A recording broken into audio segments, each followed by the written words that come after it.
ውድ እህቶችና ወንድሞቼ እንደምን ሰንብታችኋል? ያለፈውን የቪዲዮ ስርጭት አንዳንዶቻችሁ እንደተመለከታችሁ እንዳዳመጣችሁ ለመገንዘብ ችያለሁ። እንደጠበቅኩት ግን ብዙ ሰዎች አልተመለከቱትም። ምናልባት ስርጭቱ በደንብ የተዘጋጀ ወይንም ደግሞ አልጎሪዝሙ ሊያስፋፋው ያልቻለ ሊሆን ይችላል። ለማንኛውም ወደፊት እየተስተካከለ ሊመጣ ይችላል። እንግዲህ ባለፈው የቪዲዮ ስርጭቴ የህብረ ብሔር ወይም ኔሽን ስቴት ወይም የአንድ አገር አመሰራረትን አስፈላጊነት ለማብራራት ነው የሞከርኩት።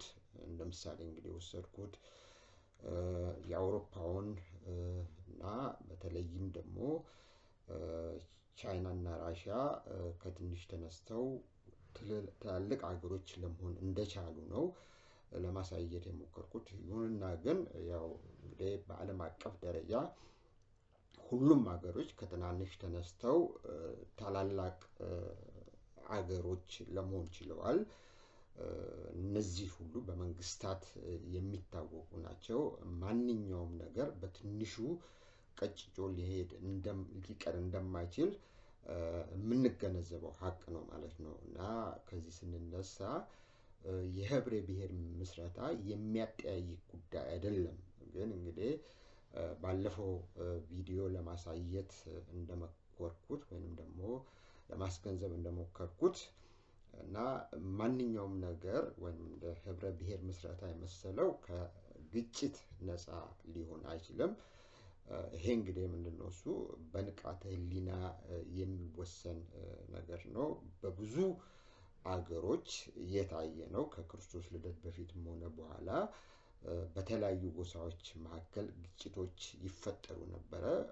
በኋላ ላይ የተገለጸላቸው ኃይሎች ጣልቃ በመግባት በማስተማር የፖለቲካ ትርጉም ምን እንደሆነ ከዛ በመነሳት ደግሞ በአንድ ሀገር ውስጥ ፍትሃዊነት መፈጠር አለበት። ይሄንን ደግሞ ተግባራዊ ለማድረግ የግዴታ ጭንቅላታቸው የበሰሉ ዕውቀት ያላቸው በዕውቀት የተካኑ ሰዎች ስልጣንን መያዝ አለባቸው በሚል ይሄ ሁኔታ እየዳበረ ነው ሊመጣ የቻለው። እና እንግዲህ ይሄ አይነቱ መሰረት ከክርስቶስ ልደት በፊት በተለይም ደግሞ በግሪክ የተጠነሰሰ የተስፋፋ በኋላ ላይ ግን ከ10ኛው ክፍለ ዘመን ጀምሮ ደግሞ በአውሮፓ ምድር ቀስ በቀስ እየተስፋፋ ይመጣ። በተለይም ከ16ኛው ክፍለ ዘመን ጀምሮ በተገለጸላቸው ኃይሎች በጊዜው የነበረውን በከፍተኛ ይገለጽ ይታይ የነበረውን የፖለቲካ ውዝግብ እንግዲህ የፖለቲካ ውዝግብ ደግሞ ምንድነው እሱ በመሳፍንቶች መካከል የሚካሄድ ጦርነት ነበረ። ሁለተኛ ደግሞ በአገሮች መካከል የሚካሄድ ነበረ። በ16ኛው እና በ17ኛው ክፍለ ዘመን በአውሮፓ ምድር ኔሽን ስቴትስ የሚባሉ አልነበሩም። ይሁንና ግን በየቦታው በአንድ አገር ውስጥ ወደ ኔሽን ስቴት ሳይለወጡ ሎካላይዝድ በሆነ ደረጃ ከተማዎች ተገንብተዋል። የእደ ጥበብ እንቅስቃሴዎች ነበሩ፣ የንግድ እንቅስቃሴ ነበሩ እና መንደሮች ተቆርቁረዋል። እነዚህ መንደሮች ደግሞ ያው በድንጋይ በጡብ እና ቀስ በቀስ እያሉ በአማረ መልክ የተገነቡ የገበያ ማዕከሎች ከዛ በኋላ ደግሞ የሃይማኖት እንቅስቃሴ የቤተክርስቲያናት ምስረታ እነዚህ ነገሮች በሙሉ አንድ ላይ በመጣመርና ህዝቡን በመሰብሰብ ኋላ ላይ ለኔሽን ስቴት ምስረታ አገልግሏል ማለት ነው። እና ኔሽን ስቴት እንግዲህ ስንል ማለት ነው እሱ እና የተለያዩ የመሳፍንት አገዛዞች ነበሩ በአውሮፓ ምድር በተለይም በጀርመን በፈረንሳይም በእንግሊዝም እስከ ተወሰነ ደረጃ ድረስ እና በየቦታው ራሳቸውን ችለው የሚንቀሳቀሱና ራሳችን ኃይል ብቻ አካባቢያችንን እናስተዳድራለን የሚሉ ነበሩ። ይሁንና ግን ኋላ ላይ እና በኃይል አንዳንዶቹ ሌሎቹን ደግሞ በማግባባት ቀስ በቀስ የተለያዩ የመሳፍንት አገዛዞች በመጣመር ኔሽን ስቴትስ የሚለውን መሰረቱ ማለት ነው። እንግዲህ ህብረ ብሔር ማለት ነው። እና ቅድመ ሁኔታዎቹ ከተማዎች ባይገነቡ መንደሮች ባይገነቡ እና የንግድ እንቅስቃሴ ባይዳብር ማዕከላዊ ቦታዎች ባይፈጠሩ እንደ ሃይማኖት ቀስ በቀስ ደግሞ የአድሚኒስትሬሽን ሴንተር ባይገነቡ ኖሮ ወደ ኔሽን ስቴት መሸጋገር ባልተቻለ ነበር። ይሄ እንግዲህ ዋናው መሰረተ ሀሳብ ነው። ይሄ አይነቱ ሁኔታ ነው ቀስ በቀስ ለኢንዱስትሪ አብዮት መንገዱን የከፈተው የቀደደው ማለት ይቻላል። ይሁንና ግን የኢንዱስትሪ አብዮት ከመካሄዱ በፊት በከፍተኛ ደረጃ የምሁራዊ እንቅስቃሴ ነበረ እና ምክንያቱም በጊዜው የነበረው የኃይል አስተላለፍ በጣም ወደ ኋላ የቀረ ስለሆነ እርስ በራሳቸው ወዛገቡ ስለሆነ እነሱን የግዴታ ማሰልጠን ያስፈልግ ነበረ። ጭንቅላታቸውን መግራት ያስፈልግ ነበረ። ለዚህ ነው እንግዲህ ዘ ሩል ኦፍ ሎው የሚለው እና አንድ አገዛዝ ወይም ደግሞ አንድ ሰው በአንድ ህዝብ ላይ በአንድ ሀገር ላይ መወሰን የለበትም እና የግዴታ የስራ ክፍፍል መኖር አለበት። ኤክዚኪዩቲቭ፣ ሌጂስሌቲቭ፣ ኤክዚኪዩቲቭ የሚባሉት ነገሮች እና እነዚህ ዩዲካቲ ማለት ነው። እነዚህ ነገሮች በመከፋፈል የግዴታ ሶስቱም አንድ ላይ በመሆን የመንግስትን ያዋቅራሉ ወይንም ደግሞ የመንግስት መሰረቶች ይሆናሉ በሚል ሎክ እና ሁም እና ሌሎችም ይህንን ሐሳብ በማሰራጨት በማዳበር ተቀባይነት እንዲኖረው ለማድረግ ሞክረዋል ማለት ነው። በዚህ አይነቱ የምሁራዊ እንቅስቃሴ አማካይነት እና ቀስ በቀስም ተቀባይነት በማግኘት ቅድም እንዳልኩት ከሌሎች ነገሮች ላይ ኦብጀክቲቭ ሪያሊቲስ ማለት ነው እሱ የከተማዎች ግንባታ፣ የንግድ እንቅስቃሴ፣ የዕደ ጥበብ መዳበር እና ይህ አይነቱ እርስ በርስ መያያዝ የግዴታ የኋላ ላይ ለህብረ ብሔር ምስረታ መንገዱን ጠርጓል ማለት ነው እና እንግዲህ አውሮፓኖች ይሄ ሄዱበት አካሄድ ነው። ይሄ ሆኖ ግን እስከ 19ኛው ክፍለ ዘመን መጨረሻ እስከ 20ኛው ክፍለ ዘመን መግቢያ ድረስ በአውሮፓ ምድር ያው በተለያዩ ጊዜያት በአገሮች መካከል ከፍተኛ ጦርነት ይካሄድ ነበረ። በጀርመን ምድር እንግዲህ የመጨረሻው የኔሽን ስቴት ምስረታ በ1871 ዓመተ ምህረት በ19ኛው ክፍለ ዘመን ነው የተጠናቀቀ ነው ማለት ነው። እንግዲህ ይህንን ደግሞ ያደረገው ቢስማርክ መሰረቱን የጣሉት የፕሩሺያ ኪንግደምስ ናቸው። እነሱ እንግዲህ ይህንን ግንዛቤ ለማግኘት የቻሉት ጀርመን በየጊዜው በውጭ ኃይሎች የምትጠቃ ሀገር ነበረች። ምክንያቱም የተለያዩ የመሳፍንት አገዛዞች እርስ በራሳቸው ይሻኮቱ ይዋጉ ስለነበር ይሄ ሁኔታ ለውጭ ኃይሎች ትንሽ ቀደም ብለው ሊሄዱ እንደ ፈረንሳይ እንደ ቀደም ብሎ ደግሞ እንደ ስዊድን እንደ ዴንማርክ ከዛ በኋላ ደግሞ ኦስትሪያ በእነዚህ ኃይሎች በየጊዜው ትጠቃና ትወረር ነበር እና ይህንን የተገነዘቡት የፕሩሺያ አገዛዞች ይሄ አይነቱ የትናንሽ መሳፍንት አገዛዞች ለውጭ ኃይሎች ጣልቃ መግባትና ጦርነት በአገራችን ምድር ለመክፈት አመቺ ሁኔታን ስለፈጠረ የግዴታ ሁላችንም በመተባበርና አንድ አይነት አገዛ በመመስረት የውጭ ኃይሎችን መቋቋም አለብን በማለት መጨረሻ ላይ ይህንን ሁኔታ በመፍጠር በፈረንሳይ ላይ እንግዲህ ናፖሊዮን ላይ ማለት ነው እዛ ላይ የከፈተባቸውን ጦርነት መልሶ በመመከት የመጀመሪያውን የህብረ ብሔር መንግስት ምስረታ በ1871 ዓመተ ምህረት ያጠናቀቃሉ ማለት ነው። ከዛ በኋላ ነው እንግዲህ በጀርመን ምድር ኢንዱስትሪያላይዜሽን የተካሄደው ማለት ነው። እንግዲህ ይህንን ደግሞ እንዲተገበር ያደረጉትም በከፍተኛ ደረጃ በእውቀት የታነጹ የተገነቡ ምሁሮች እንደ ፍሪድሪሽ ሊስት የመሳሰሉና ሌሎችም ኃይሎች ነበሩና ምክንያቱም አንድ ሀገር እንደ ሀገር ለመገንባት በተሟላ መልክ ማለት ነው የግዴታ የኢንዱስትሪ አብዮት ማካሄድ ያስፈልጋል። በተለያዩ ቦታዎች ደግሞ የምሁራን እንቅስቃሴ ሊዳብር እንዲችል ዩኒቨርሲቲዎች መቋቋም አለባቸው። በዚህ አማካኝነት ቀስ በቀስ እውቀት ሲዳብር ሲስፋፋና አብዛኛውን የህብረተሰብ ክፍል ሲያዳርስ የህዝቡ የንቃተ ህሊና እየዳበረ ሲመጣ በዚያን ጊዜ ያ ህብረ ብሔርን መመስረቱ ይቀላል የሚል ነውና ይሄ እንግዲህ ሞር ኦር ለስ ቀስ በቀስ እያለ ያው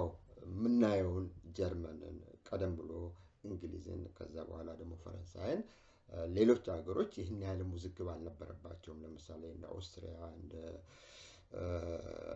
ስዊዘርላንድ ሌሎች ሀገሮችን ስንመለከት ይህን ያህልም ውዝግብ ያልተፈጠረባቸው ሀገሮች ናቸው። እና ለማንኛውም እንግዲህ ይሄ ነው መሰረታዊ አካሄዱ። ወደ ሌሎች ሀገሮች ስንሄድ እና በተለይ ራሽያ ወደ ህብረ ብሔር ወይም ብሎ እንኳን መጥራት አይቻልም ኦፍ ኮርስ ምክንያቱም ቅድመ ሁኔታው ለየት ያለ ነው። በተለይም ፔተር ዘ ግሬት በሚባለው በ19ኛው ክፍለ ዘመን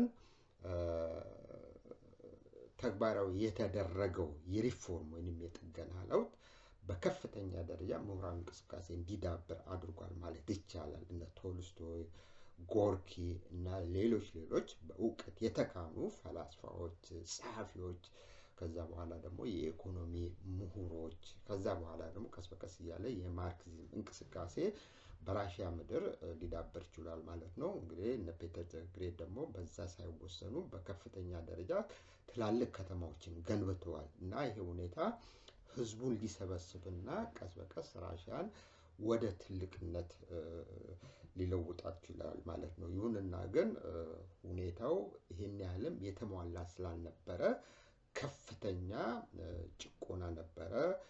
ምክንያቱም ሂደቱ ይሄን ያህል በሁሉም አኳያ የተዳረሰ ስላልነበረ ኦርጋኒክ ስላልነበረ በተወሰኑ አካባቢዎች የተወሰነ ስለነበረ እና በተለይም ደግሞ አሪስቶክራሲውና ፊውዳሎቹ በጣም ጨቋኞች ስለነበሩ የኔሽን ስቴት ምስረታ በደንብ ያልተገነዘቡ ስለነበር እና አስቸጋሪ ሁኔታዎች ነበሩ። እንግዲህ ይሄ ሁኔታ ደግሞ ወደ አብዮት የራሽያን አብዮት ወደሚለው አመራ ማለት ነው።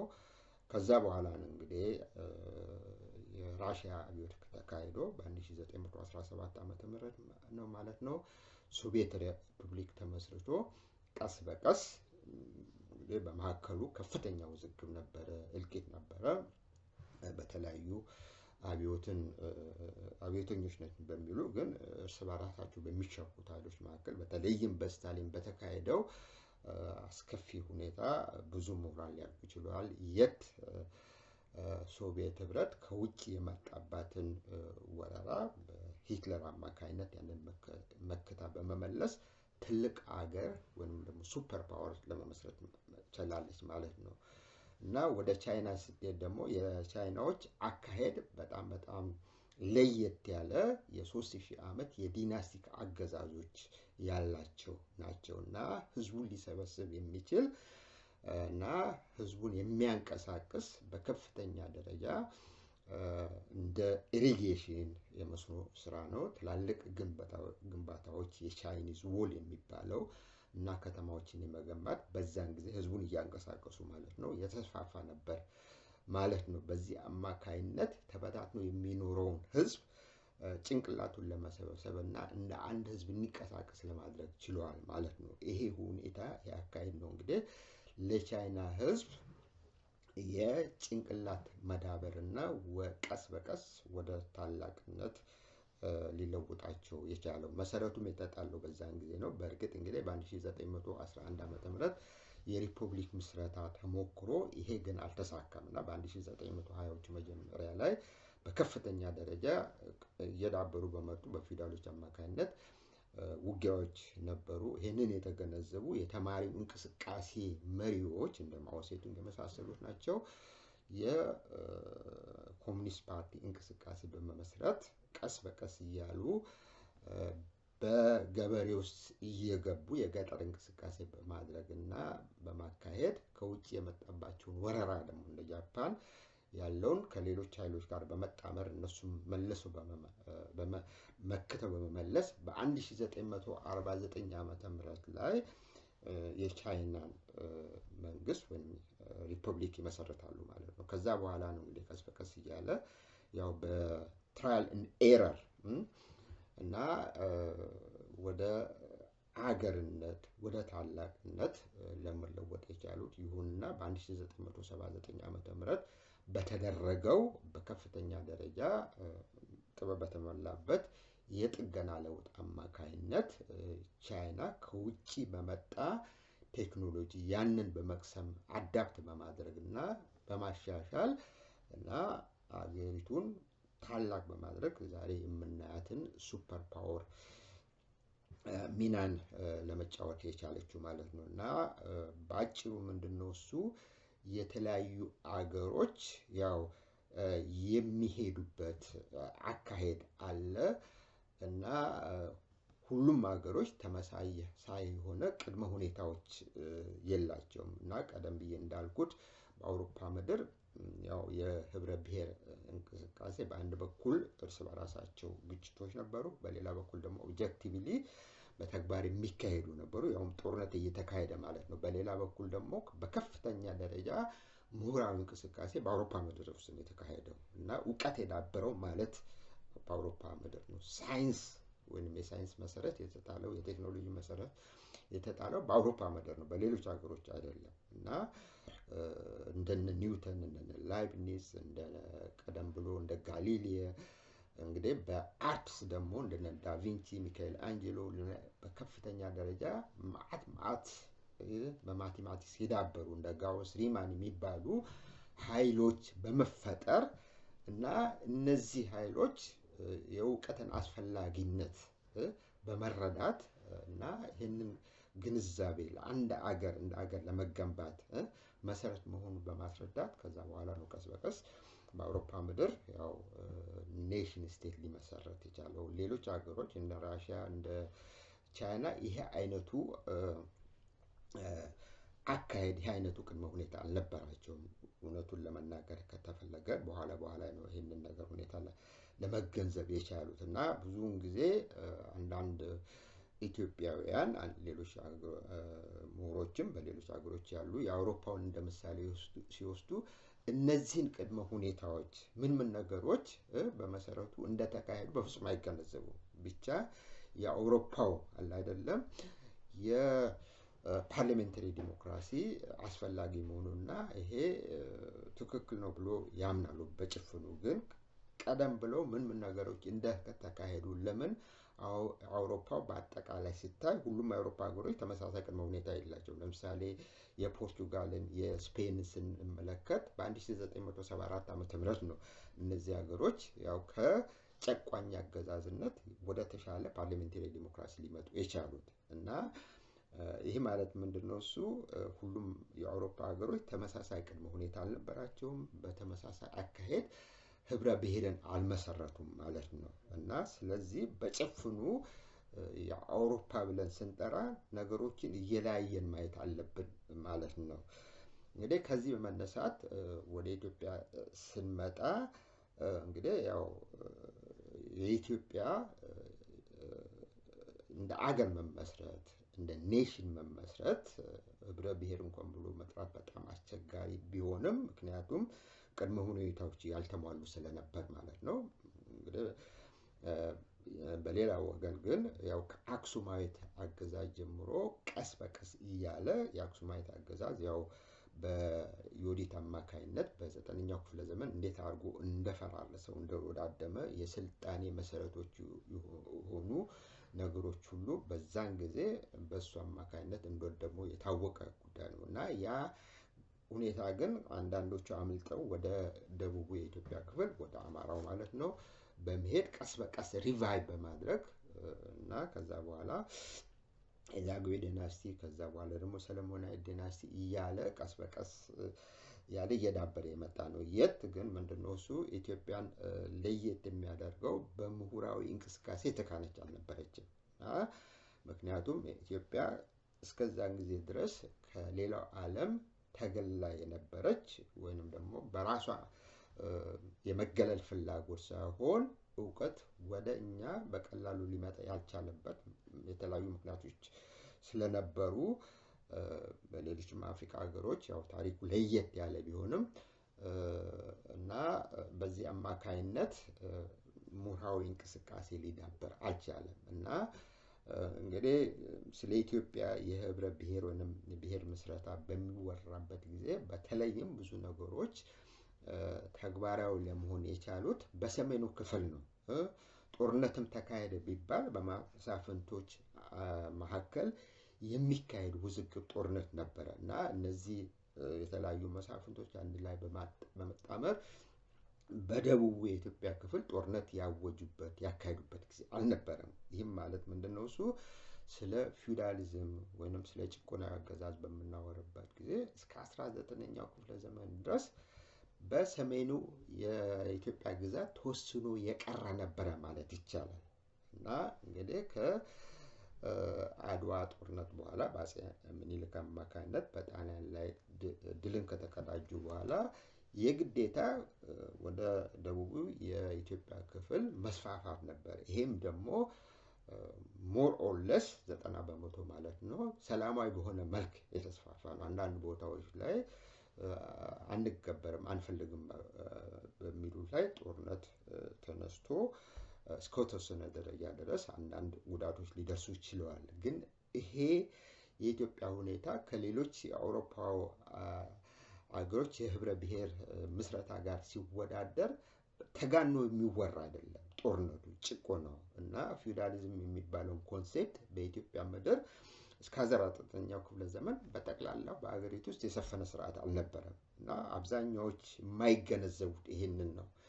እንግዲህ ሌላው እንግዲህ የኢትዮጵያን ሁኔታ ለየት የሚያደርገው ምንድነው? እሱ በኮምፓራቲቭ ስተዲስ ወይንም ደግሞ ኮምፔር ኤንድ ኮንትራስት በማድረግ ልንገነዘበው እንችላለን። እና ቀደም ብዬ እንዳልኩት በአውሮፓ ምድር በተለይም በጀርመን በተለያዩ ሎካላይዝ በሆኑ አገዛዞች የዳበሩ የንግድ እንቅስቃሴዎች፣ የዳበሩ የጥበብ ስራዎች፣ ከተማዎች በአማራ መልክ እስካሁን ድረስ ያሉ የሚታዩ ደስ የሚሉ የማዕከለኛው ክፍለ ዘመን ከተማዎች የሚባሉ አሉ እና የዳበሩ ነበሩ። ወደ ኢትዮጵያ ስንመጣ ግን በማንኛውም ቦታ ወደ ስንሄድ ሰሜኑም እንደዛ ነበረ። የዕደ ጥበብ ስራ የተስፋፋ አልነበረም።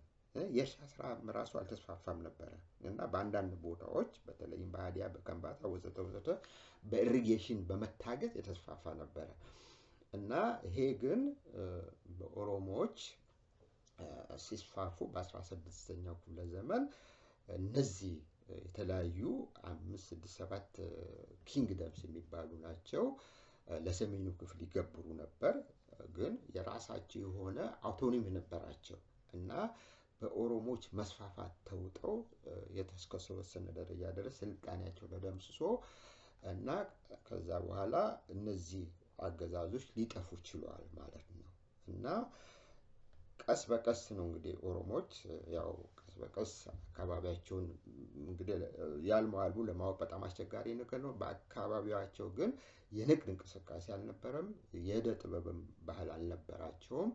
እና በኋላ ላይ ነው እንግዲህ በ19ኛው ክፍለ ዘመን ያው ቀስ በቀስ አፄ ምኒልክ የኔሽን ስቴት ምስረታ አስፈላጊነት ሲረዱ ከዛ በኋላ ኢትዮጵያን ሞደርናይዝ የማድረግ እንቅስቃሴ እና ሂደት ነው የጀመሩት ማለት ነው። እና በአጠቃላይ ስታይ ምንድነው እሱ ኢትዮጵያን ለየት የሚያደርጋት በየአንድ አካባቢው የዳበሩ እንቅስቃሴዎች ኦብጀክቲቭሊ የሚታዩ የንግድ የዕደ ጥበብ እንቅስቃሴ የከተማዊ ግንባታ አለመኖሩ እነዚህ ነገሮች ደግሞ ሰፋ ላለ ምሁራዊ እንቅስቃሴ መሰረት አለመጣል እና ከውጭ ዓለም ጋር ደግሞ ተገልሎ በመኖር በቀላሉ ዕውቀት ሰርጎ በመግባት የማሰብ ኃይላችንን በጊዜው የነበረውን አገዛዝ ወይንም የተለያዩ አሪስቶክራቶችን መሳፍንቶችን አድማሳቸውን ሊያሰፋው አልቻለም ማለት ነው። የት ከዚህ ሁኔታ ስንረዳ ግን አፄ ምኒልክ ቀድሞ ሄዱ ነበሩ ማለት ነው። የዘመናዊነትን አስተሳሰብ የተረዱ ነበሩ ማለት ይቻላል። ኢንላይትድ ኪንግ ብለን ልንጠራቸው እንችላለን እና በእሳቸው አማካኝነት ነው እንግዲህ ዘመናዊት ኢትዮጵያ ልትመሰረት የቻለችው ማለት ነው። ከዛ በኋላ እንግዲህ ያው ይሄ ፕሮሰስ በሁለተኛው የጣሊያን ወረራ ሊታገት ችሏል። ጣሊያን ያው በድል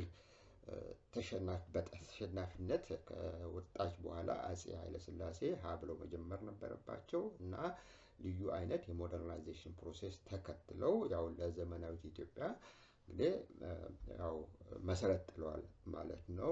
በሳቸውም አማካይነትና በዛን ጊዜ በነበረው የአገዛዝ መሰረት ነው እና ልዩ ልዩ የባህል እንቅስቃሴ ሊዳብሩ የቻሉት እና ይህንን መናቅ አይቻልም እና ሰብሰብ እያልን ስንሄድ የማሰብ ኃይላችንም ሊዳብር እንደሚችል ሁኔታውን ያጥና የተከታተለ ሊገነዘብ ይችላል።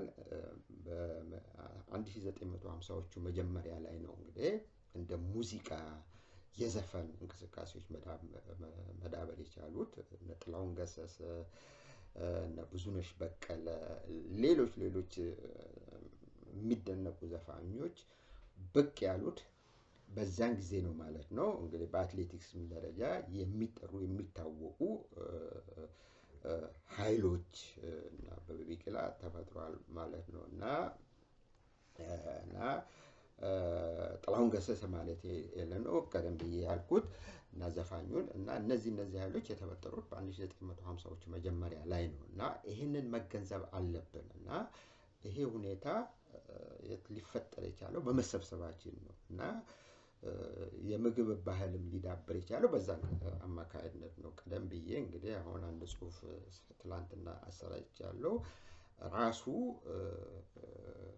ቤተክርስቲያን የኦርቶዶክስ ሃይማኖት ለኢትዮጵያ ህብረ ብሔር አገር መመስረት ከፍተኛ አስተዋጽኦ ያደረገ ነው። ይሄንን መሳት የለብንም። ምክንያቱም እንደ አማርኛ ቋንቋ ቀደም ብሎ ግዕዝ ከዛ በኋላ ያው ፊደሉ የተቀረጸው ግዕዝ ኮንሶናንት ከዛ በኋላ ደግሞ በአራተኛው ክፍለ ዘመን የኦርቶዶክስ ሃይማኖት ተቀባይነት ኖሮት ሲስፋፋ ቮካልስ ቫውልስ የሚባሉት ናቸው ኢንተግሬትድ በመሆን ሁ ሂ ሃ የሚባሉት ነገሮች ለሌሎችም እየዳበሩ የመጡት ከአራተኛው ክፍለ ዘመን ነው ማለት ነው። ከዛ በኋላ ነው እንግዲህ ቀስ በቀስ የዛግዌ ዲናስቲ የሰልሞናዊ ዲናስቲ ያው ከተመሰረቱ ከዳበሩ በኋላ የአማርኛ ቋንቋ በከፍተኛ ደረጃ እየተሻሻለ በሰዋሰዋዊነት ሁሉም አርቲክልስ የሚባሉት ነገሮች ስም ተውላጠ ስም ግስ ተውሳከ ግስ የመሳሰሉት ቅጽል እነዚህ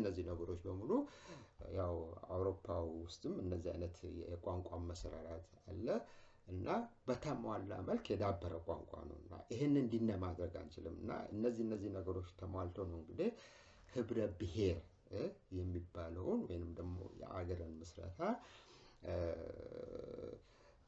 ለማካሄድ ለማጠናቀቅ ሞር ኦርለስ የተቻለው ነው ማለት ነው። ይሄን እንዲና ማድረግ አንችልም እና ይሄንን እነዚህ ነገሮች በመኖራቸው ነው እንደ ሰውም ልንቆጠር እንዴት ልንቆጠር የቻልነው። ይሄንን ልንክደው ማንችልና የሰው ልጅ ደግሞ የማሰብ ኃይል እስካለው ድረስ ማድረግም ያለበት ነገር ነው እና ግን እንግዲህ ምንድነው እሱ በ1950ዎቹ መጀመሪያ ላይ እስከ ኃይለ ሥላሴ ከስልጣን እስከወረዱ ድረስ በተለይም ኢኮኖሚክ ፖሊሲን በሚመለከት የተሰሩ ስህተቶች ነበሩ። እንግዲህ የሞደርናይዜሽን ፖሊሲ ሁለገብ አልነበረም። ሎካላይዝ በሆነ መልክ የተካሄደ ነበረ።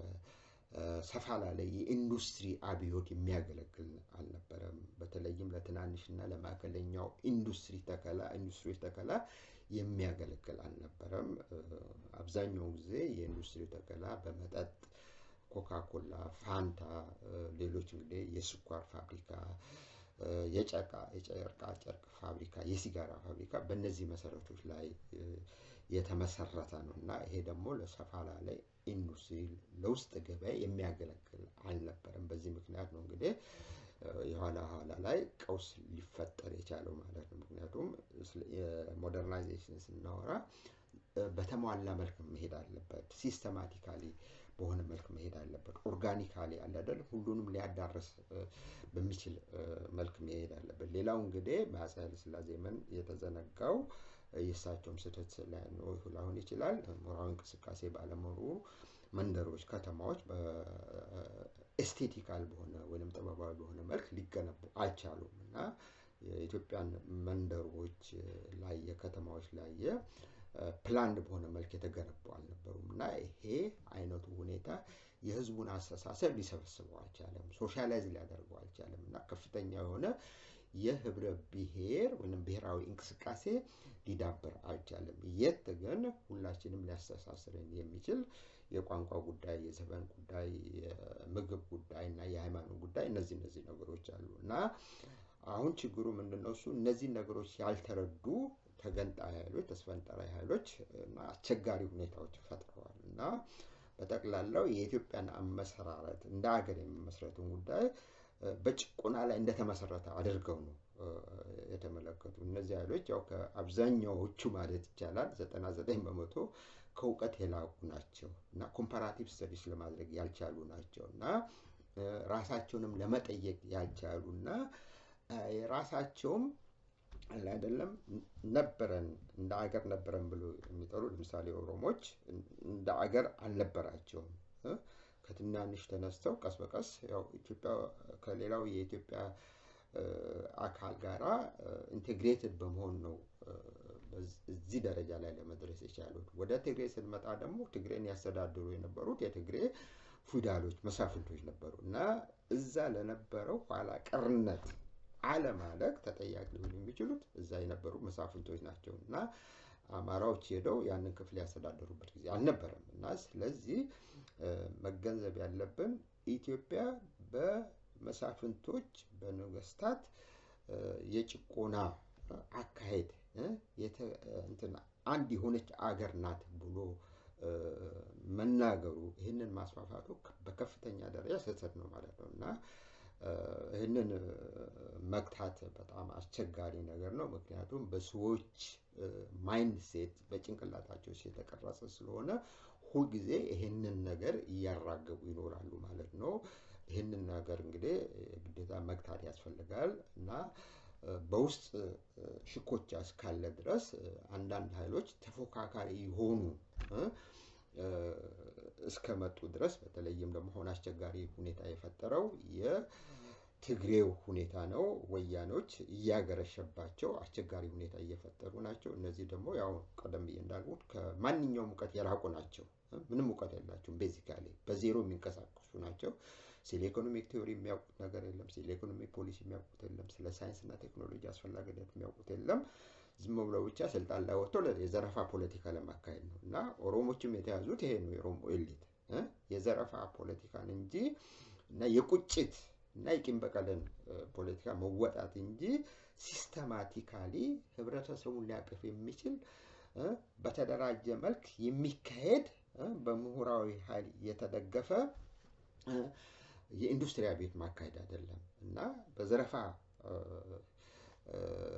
ፖሊሲ ውስጥ የተሰማሩና ወርቅ እየዘረፉ ወደ ውጭ በማውጣት የሚኖሩ ናቸው ማለት ነው። ሌላው እንግዲህ በከፍተኛ ደረጃ በሚያሳዝን መልኩ የብልግና ኢንዱስትሪ እያስፋፉ ናቸው እና በጣም አደገኛ ሁኔታ እየፈጠሩ ናቸው። ሌላው እንግዲህ ያው በሃይማኖት ላይ የሚያካሂዱት በተለይ በኦርቶዶክስ ሃይማኖት ላይ የሚያካሂዱት ዘመቻ እና ሌሎች የህብረተሰቡን አስተሳሰብ ሊሰበስቡ የማይችሉ ሃይማኖት መሰል እንቅስቃሴዎች መስፋፋቸው ይሄ ራሱ አደጋ ፈጥሯል ማለት ነው እና ሲስተማቲክ የሆነ ዴቨሎፕመንት የምንለው ህብረተሰቡን ሊያቅፍ የሚችል የእድገት አካሄድ ተግባራዊ ለማድረግ ያግደናል ማለት ነው እና ደጋግሜ እንዳልኩት በአንድ ሀገር ውስጥ ስልጣኔ ለማምጣት ዘመናዊነትን ለማምጣት ሳይንስና ቴክኖሎጂዎችን